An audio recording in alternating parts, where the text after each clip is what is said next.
ძალიან საინტერესო პროექტი, რომელიც თქვენ გეკუთვნით, ასეთი საქართველო მინდა. არ ვიცი ახლა ძალიან ბევრი სხვადასხვა სეგმენტი მე შევეცდები ახსნა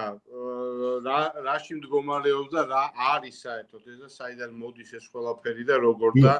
რანაირად მე რაღაც ეხა ისეთი ქაღალდები და პრეზენტაციას და გაკვრას არ ვაპირებ ნამდვილად მე მინდა უბრალოდ ახსნა საიდან მოდის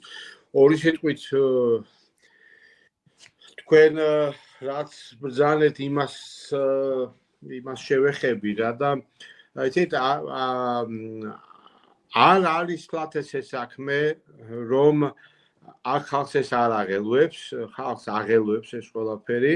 ჩვენ ისიც დავინახეთ რომ რუსული კანონის დროსაც შემდეგაც სხვადასხვა აი როცა უკვე ძალიან როცა გამოაცხადეს 28-ში ფაქტიურად გადაიდო რაღაც ესეთი ტყუილი ასე ვთქვათ ამასთან